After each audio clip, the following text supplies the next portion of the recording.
네, 1차 전도 여행이 지난주에 말씀을 통하여 시작이 되었습니다.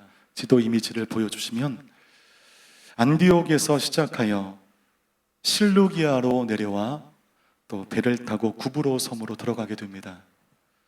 그 섬을 관통하여 복음을 전하다가 총독 서기오가 또 주님께 돌아오는 또 기적 같은 일이 벌어지게 됩니다.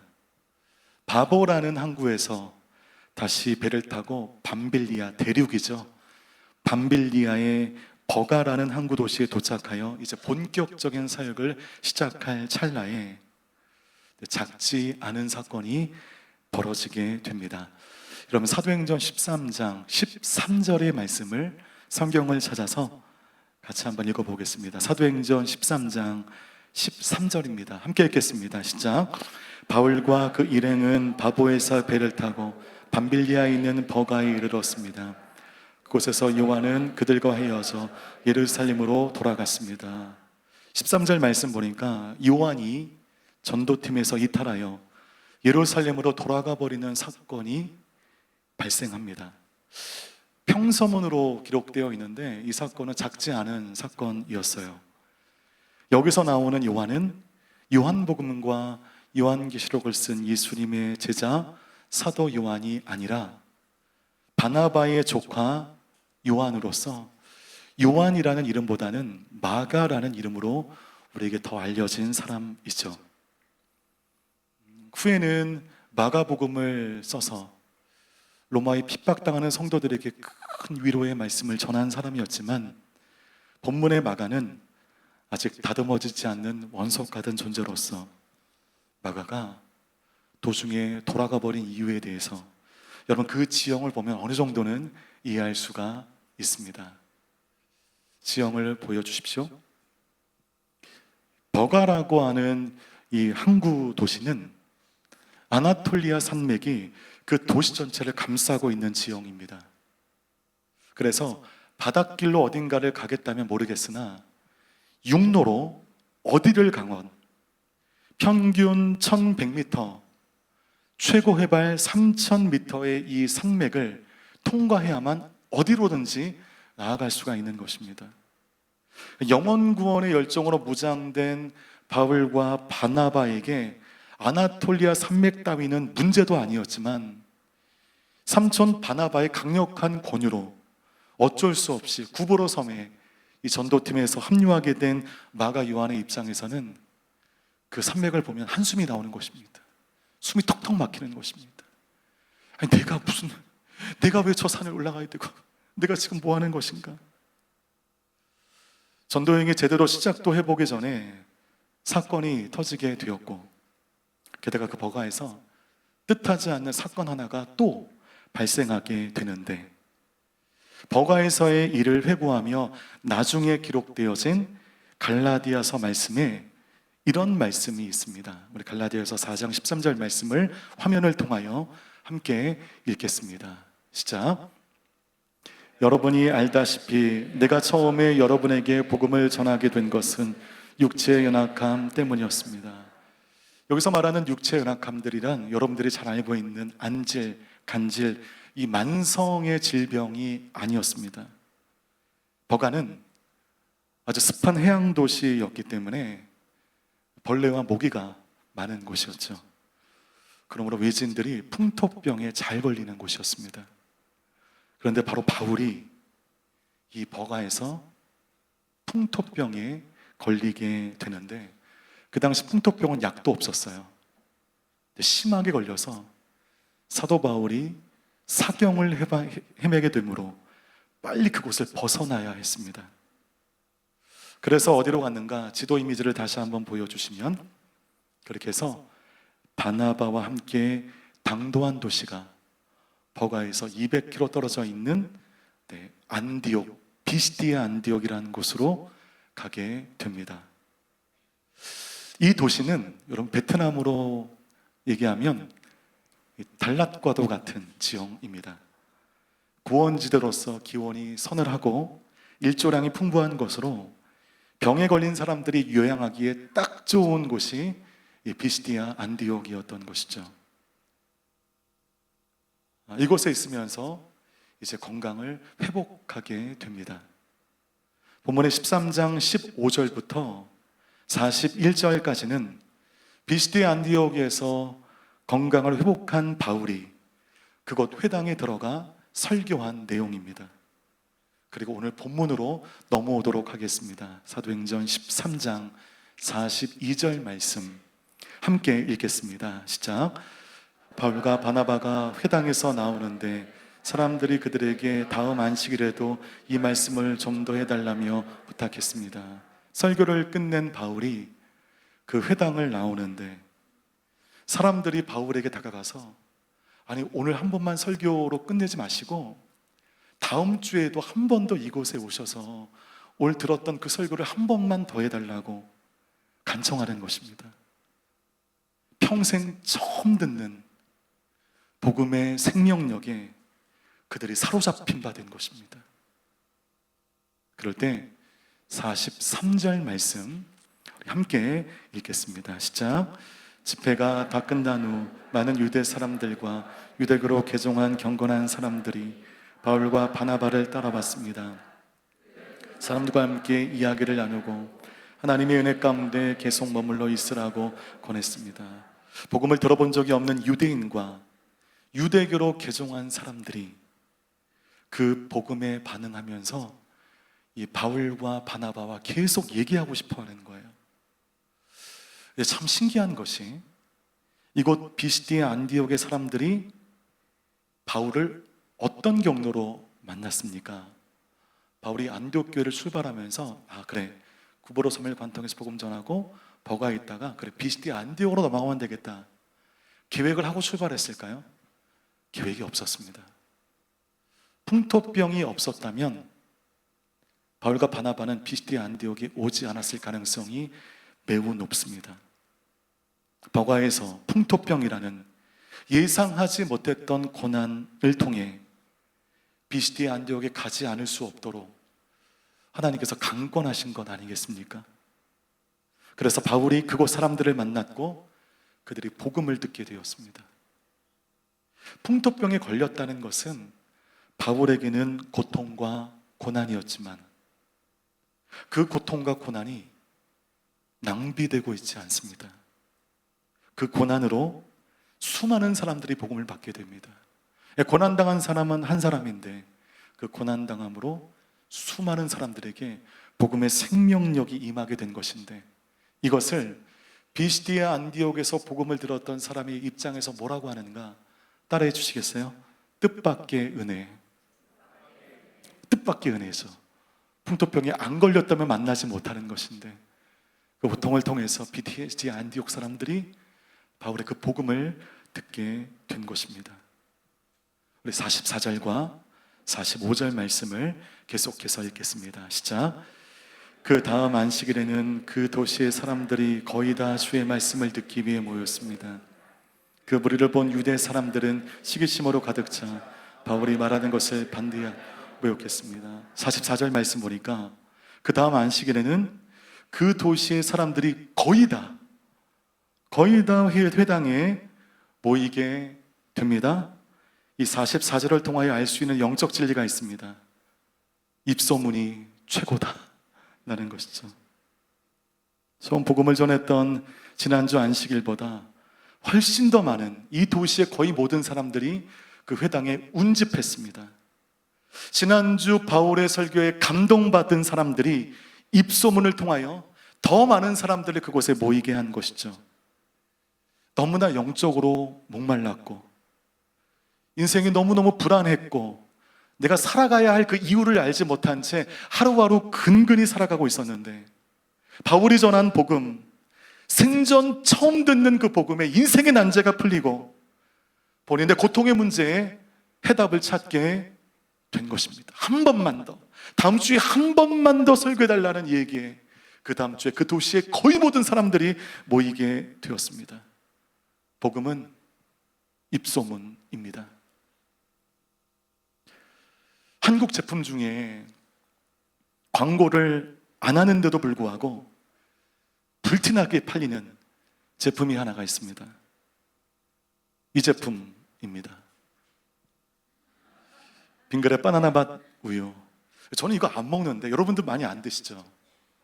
네, 매일 80만 개가 팔립니다. 이 제품 하나로 그 회사가 유지되고 있다고 해도 과언이 아닐 정도로. 근데 이 제품 별다르게 광고 안 하거든요. 광고하지 않아도 소비자들의 열광적인 지지를 받고 있는 참 신기한 제품입니다. 여러분, 교회가 건강하면 입소문으로 사람들이 찾는 것입니다. 제가 한국에 있을 때 아파트에서 이제 엘리베이터를 탈 때마다 그 거울 옆에 이렇게 교회 광고가 이렇게 붙어 있어요. 그걸 보면서 늘 의구심이 생겼습니다. 와, 저거 광고비가 한두 푼이 아닐 텐데 과연 저 광고를 보고 진짜 오시는 성도님들이 계실까? 제가 이제 호치민에 오게 되니까 교회를 홍보하는데 또 한국과는 또 다른 문구로 교회를 홍보하더라고요. 호치민에 생긴 1호 한인교회, 종교성에 1호로 등록된 교회. 근데 이거 아무것도 아닌 게 아닙니다. 되게 중요한 거고요. 여러분, 1호로 생긴 한인교회를 통하여 이 땅에 한인 커뮤니티가 생긴 거 아니겠습니까? 충분히 하나님께 칭찬받을 만한 일이고, 종교성에 1호로 등록되었다. 제가 설교권, 대표권 진짜 힘들었거든요. 그러니까 누군가의 헌신으로 종교성에 1호로 등록된 교회인, 이건 칭찬받을 만하다. 근데 과연 새 가족들이 1호 한인교회래, 종교성에 1호로 등록되었대, 그 이후로 교회를 찾아올까요? 또 어떤 교회 보니까 예배 드리고 먹는 밥이 맛있다. 이게 중요하죠. 이게 중요합니다. 네, 고된 한인 삶을 살 때 밥 중요하죠.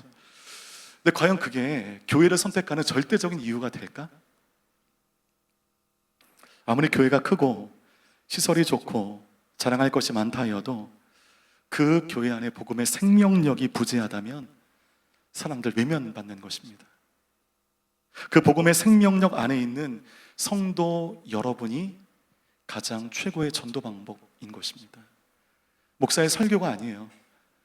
그 설교를 듣고 어떻게 신앙생활을 하는가, 여러분에 따라 여러분 주위에 예수 안 믿는 사람들이 그리스도의 향기를 맡게 되는 것입니다.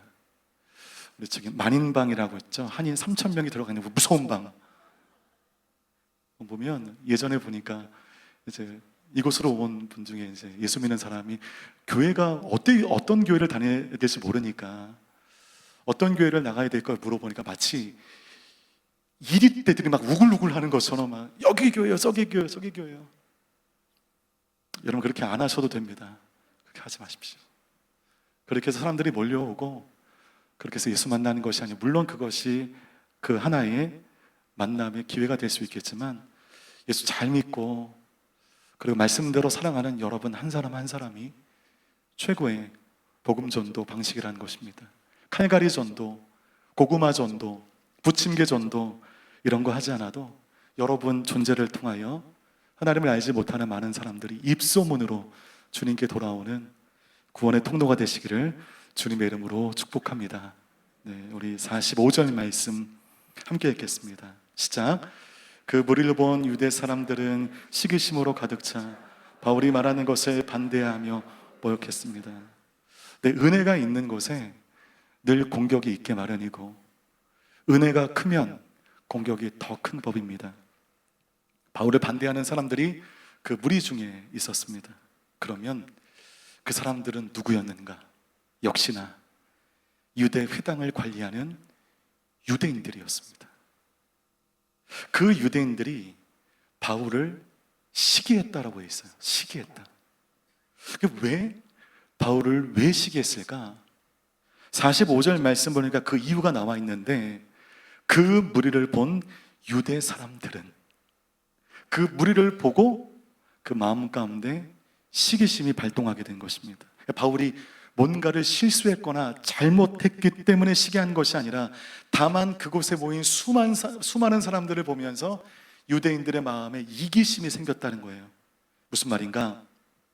평상시 유대 지도자들이 회당에서 설교할 때는 그만한 인파가 몰려든 적이 없습니다. 그런데 어느 날 갑자기 나타난, 듣도 보도 못한 바울이라는 사람의 설교로 엄청난 인파들이 몰려드는 것이죠. 그 바울로 말미암아 자기의 영적 권위와 자존심이 손상되었다는 생각에서 이기심이 시작된 것입니다. 여러분, 이 시기라는 감정은 그 어떤 감정 중에서도 굉장히 강한 감정입니다. 이 시기라는 감정에 영향받는 순간, 그 순간부터 나는 보이지 않고 타인만 보여지게 돼요. 내 삶에 하나님에 대한 감사는 온데간데 사라져버리고, 나보다 더 나은 삶을 살아 보이는 상대방과 나를 끊임없이 비교하며 스스로 불행해지고 스스로 파괴되는 것입니다. 그러니 시기라는 감정은 내 인격이 아직 부족해서가 아니라 이것은 악하고 교만한 감정인 것입니다. 저는 이 본문을 보며 떠오르는 사건 하나가 있었어요. 예수님이 공생애에 등장하실 때 예수님의 무리들과 세례 요한의 무리들과의 기싸움이 있었다는 거 아십니까? 당사자인 예수님과 세례 요한은 가만히 있는데 각 제자들 간에 보이지 않는 갈등 양상이 시작이 되었습니다. 요한복음 3장 26절 말씀 화면을 통하여 함께 읽겠습니다. 시작. 요한의 제자들이 요한에게 와서 말했습니다. 랍비여, 전에 요단강 건너편에서 선생님과 함께 계시던 분, 선생님이 증언하셨던 그분이 지금 세례를 주고 있는데 사람들이 다 그분께로 가고 있습니다. 예수님의 느닷없는 등장으로 당시 유대 슈퍼스타였던 세례 요한과 신성 예수님과의 경쟁 구도가 삽시간에 예수님 쪽으로 완전히 넘어가 버린 거예요. 당시 예수님은 세례 요한에 비해서 나이도 어렸고 집안 서열도 밑이었습니다. 사역도 후에 시작한 예수님이 후발주자셨죠. 모든 면에 우위에 있었던 세례 요한이지만 자신을 그렇게나 쫓던 무리들이 하루아침에 예수님에게 몽땅 가버린 거예요. 예수님의 등장으로 말미암아 견고했던 자신의 입지가 한순간에 추락해버린 것입니다. 얼마나 마음이 어렵겠습니까? 우리가 원조 국밥집이었는데 옆에 생긴 근본도 없는 국밥집에 사람들이 다 몰려가는 거예요. 우리만 파리만 날리는 겁니다. 그래, 사고를 더 끓여보자. 이렇게 반응하시겠습니까? 열받는 거죠. 화가 나는 겁니다. 분노가 이는 겁니다. 얼마나 그 마음이 힘들고 분해했는지 전 미루어 조금이나마 짐작할 수 있습니다. 이에 세례 요한의 제자들이 막 길길이 뛰면서 어떻게 이럴 수 있느냐, 어떻게 저렇게 저쪽으로 갈 수가 있느냐 분노가 있는 가운데 세례 요한이 그들의 제자들을 진정시키면서 이렇게 말합니다. 요한복음 3장 27절 말씀 함께 읽겠습니다. 시작. 이 말에 요한이 대답했습니다. 하늘에서 주시지 않으면 사람은 아무것도 받을 수 없다. 요한의 대답은 간단해요. 그러게 말이다. 저 사람들 아주 못 믿을 사람들이네. 어우, 나도 열받아 죽겠어. 이렇게 대답하는 것이 아니라 하늘에서 주시지 않으면 사람은 아무것도 받을 수 없다. 지금까지 내가 광야에서 부름받아 이 사역을 감당한 것은 어디까지나 하나님께서 나에게 권한을 주셨기 때문에 가능했던 것이다. 이제 이 권한이 예수에게로 넘어갔는데 이 권한은 내가 양도한 게 아니다. 내가 나에게로부터 온 것이 아니기 때문에 하나님께서 직접 예수님에게 주셨기 때문에 우리는 그것에 반론을 제기할 수 없다. 대단하죠. 세례 요한의 그 신앙의 깊이를 알 수 있는 대목입니다. 여러분, 이 인식이 세례 요한의 믿음이었기 때문에 분노하고 폭발할 수 있는 환경 가운데 세례 요한은 진정하고 그 모든 상황을 감사함으로 담담히 받아들이고 있는 것입니다. 이 인식이 정확히 내 안에 있을 때 이 시기라는 감정을 극복할 수 있어요.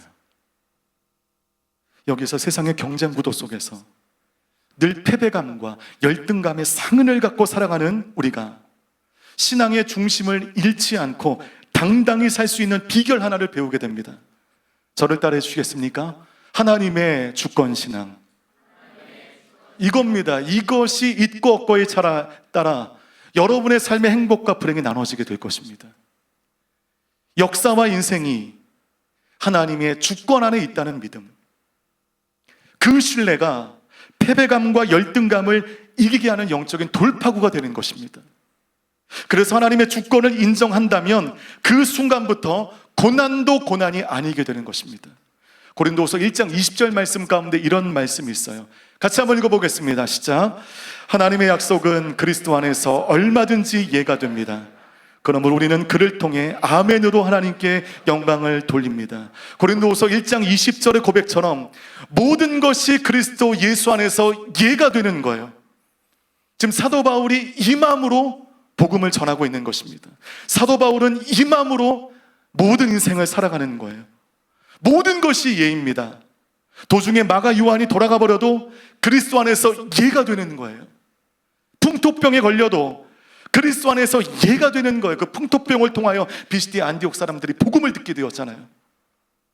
하나님의 주권이 나를 압도하니 고난도 고통도 하나님 앞에 예가 되어 나의 고통이 마중물이 되어 하나님의 역사가 우리의 삶 가운데 나타나고 있는 줄 믿습니다. 여러분의 모든 인생이 하나님의 약속 안에 그리스도 안에서 예가 되는 줄 믿습니다. 여러분의 인생 가운데 하나님의 주권이 존재함을 신뢰하십시오.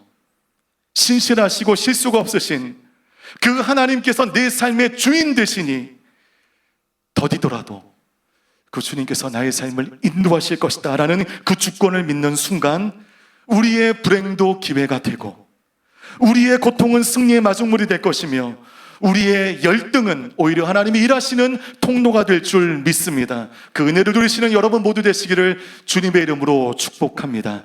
우리 50절 말씀 함께 읽겠습니다. 시작. 그러나 유대 사람들은 경건한 귀부인들과 그 도시의 지도자들을 선동해 바울과 바나바를 핍박하게 했고 결국 그 지방에서 그들을 강제로 내쫓았습니다. 여러분, 제가 시기가 참 무서운 감정이라고 말씀드렸는데 시기가 무서운 것이 시기는 그 감정 자체로 절대로 있지 않습니다. 시기는 행동을 유발하게 하는 감정입니다. 유대 지도자들은 시기심에 휩싸여 귀부인과 그 도시의 지도자들을 선동하여 바울과 바나바를 비시디 안디옥에서 쫓아내버립니다. 그러니까 유대인들이 자기들이 여기 타국이다 보니까 공권력이 없잖아요. 능력이 없습니다. 그러다 보니까 귀부인, 그 도시의 지도자를, 힘 있는 사람들을 선동하여 쫓아내버린 것이죠. 여기서 우리는 시기와 무지의 역학관계를 볼 수가 있습니다. 시기심은 반드시 폭력적인 행동을 야기하고 그 시기심에 선동당하는 것은 무지의 발로입니다. 귀부인과 도시의 지도자들은 모두 바울이 전한 복음을 들었던 사람이요, 자칫 생명으로 나아갈 뻔한 사람이었습니다. 그러나 유대 지도자들의 시기심에 선동되고 조종당하게 되어 바울과 바나바를 내쫓는 일에 협력하고 있습니다. 여러분, 시기심을 갖는 순간 우리는 하나님의 일을 그르칠 수 있고 그 시기심에 무지하게 선동되어지게 되면 악한 일의 조력자가 될 수 있음을 기억하십시오. 아무리 사회적인 지위가 높고 세상적 지성이 있고 소위 가방끈이 길다고 해도 시기심에 선동되어지는 순간 우리는 하나님의 일을 그르칠 수 있는 그런 인생이 될 수 있음을 꼭 기억하시기를 바라겠습니다. 우리 51절 말씀 함께 읽겠습니다. 시작. 그러자 바울과 바나바는 발에 붙어있던 먼지를 그들 향해 털어버리고 이고니온으로 갔습니다. 바울과 바나바가 이렇게 신발을 들어서 먼지를 그들 향해 털어버리는 거죠. 여러분, 이것이 이제 유대 지방의 어떤 이 관습과도 같은 행위였습니다. 당신과 나는 이제 관계가 없다, 끝이다 하는 마음에서 신발에 있는 먼지를 털어버리고 비시디 안디옥에서 어디로 가는가? 이고니온으로 넘어가 버립니다. 그러므로 마치 현상만 보면 유대 지도자들의 계획이 성공한 것처럼 보입니다. 비시디 안디옥을 떠나게 됐잖아요. 그렇다면 그들의 뜻이 성공한 것인가? 아닙니다. 복음의 촛대가 비시디 안디옥을 활활 태우고 그 불꽃이 사그라들지 않은 상황에서 그 불꽃이 이고니오로 번지게 된 것입니다. 52절이 그것을 증명해주고 있습니다. 52절 말씀 마지막으로 함께 읽겠습니다. 시작. 제자들은 기쁨과 성령으로 충만했습니다. 이 제자들이 누구인가? 비시디아 안디옥에서 복음을 들은 사람들을 의미합니다.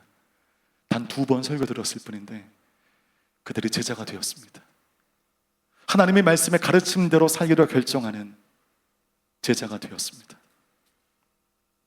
복음의 영향력이 확장될 것을 우려해 바울과 바나바를 세상의 권력을 동원하여 쫓아버렸어요. 그래서 더 이상 그 땅에 그 영향력이 없을 거라고 안심했습니다. 그러나 그들의 생각은 틀렸습니다. 완전히 틀렸습니다. 이미 복음의 영향력은 그 도시를 삼켜버려 그 땅에 수많은 제자들을 배출한 상황이었습니다. 이거는 제도로서 이 복음의 불길들을 제어할 수가 없어요. 어떤 방법으로도 이 복음의 불길을 사그라들게 할 수가 없는 것입니다. 그 복음을 들은 그 땅의 제자들 가운데 무엇과 무엇이 충만했다고요? 기쁨과 성령이 충만했습니다. 말씀하시겠습니다.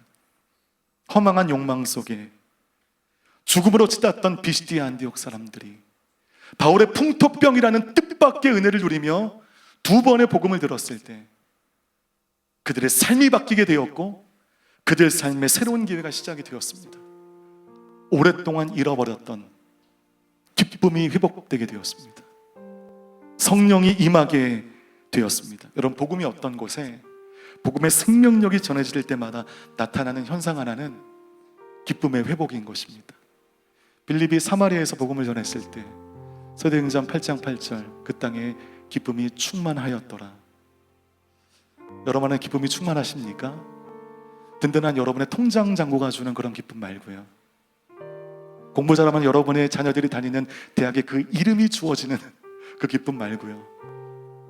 아무 일 없이 그냥 평안하게 살아가는 여러분의 삶이 주는 그런 기쁨 말고요.